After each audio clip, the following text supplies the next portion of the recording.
Puputan Margarana adalah sebuah peristiwa perjuangan rakyat Indonesia dalam mempertahankan kemerdekaan Indonesia. Perang ini terjadi di Desa Marga, Kecamatan Margarana, Tabanan, Bali, pada tanggal 20 November 1946. Puputan berarti perang sampai titik darah penghabisan, sedangkan dalam ajaran agama Hindu, puputan sendiri memiliki arti moral, yakni prajurit yang gugur dalam peperangan itu termasuk suatu kehormatan bagi keluarganya. Sebelumnya juga terjadi perang puputan di daerah Bandung pada tahun 1906 dan selain perang puputan yang terjadi di Bandung, ada pula perang puputan yang terjadi di Kelungkung, yaitu pada tahun 1908. Perang puputan Margarana salah satunya tokohnya yakni I Gusti Ngurah Rai yang turut gugur dalam peperangan tersebut.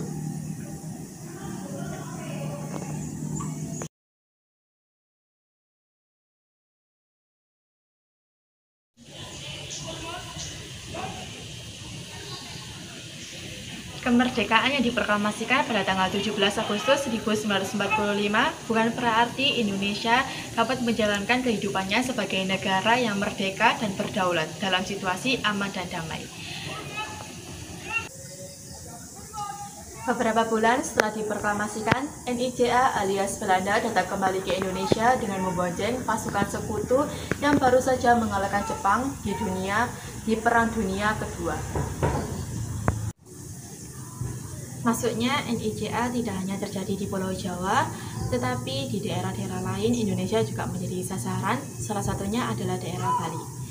Pada tanggal 2 Maret 1946, pasukan NIJA telah mendarat di Bali bertujuan untuk melucuti senjata tentara Jepang di Indonesia.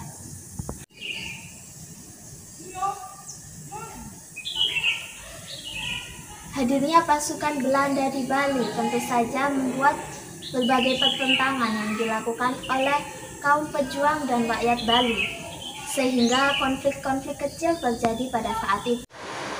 NIJA atau pihak Belanda bermaksud untuk melakukan perundingan melalui surat yang dikirim oleh Letnan Kolonel JBT Konik kepada I Gusti Ngurah Rai selaku Ketua Divisi TKR atau Tentara Keamanan Rakyat di wilayah Sunda Kecil dan sekitarnya.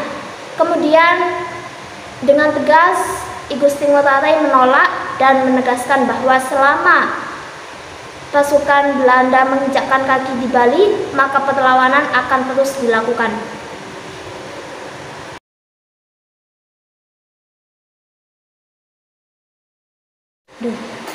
Sudarmanto dalam buku Jejak Pahlawan 2007 menyebutkan I Gusti Ngurah Rai membentuk Batalion Hyung Wanara untuk menghadapi Belanda di Bali. Tak hanya itu, dibentuk pula basis-basis di banyak desa di Bali. Pejuang Hyung Wanara yang dipimpin oleh I Gusti Ngurah Rai ini mendapat dukungan penuh dari rakyat Bali. Kemudian pada tanggal 19 November 1946, pasukan tentara yang dipimpin oleh I Gusti Ngurah Rai berhasil merebut senjata dari pasukan NIJA yang membuat pihak Belanda murka akan hal itu.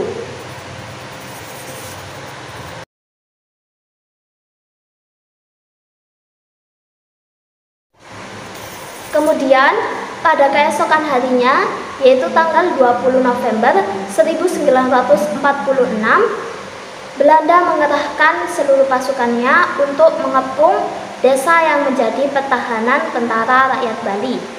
Kemudian terjadilah aksi tembak-menembak. Saat itu Belanda terpaksa untuk meluncurkan seluruh kekuatan militernya, ditambah dengan mendatangkan pesawat pengebom dari Makassar. Meskipun terkepung dan kalah dalam jumlah pasukan maupun persenjataan, tapi Gusti Ngurah Rai dengan pasukannya dan rakyat Bali pantang menyerah dan tetap melawan Belanda sampai titik darah penghabisan.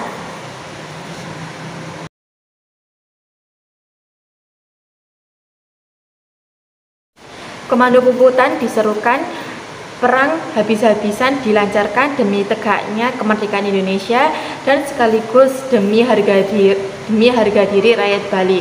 Terjadilah pertempuran besar yang tidak seimbang. Pasukan Bali yang berjumlah 100 orang tewas dalam medan perang, salah satunya adalah I Gusti Ngurah Rai. Namun Belanda juga mengalami kerugian sebesar 400 orang tentara yang tewas. Untuk mengenang peristiwa ini, bentuklah buku pahlawan Taman Pujaan Bangsa. I Gusti Ngurah Rai diangkat sebagai pahlawan nasional oleh pemerintahan Republik Indonesia.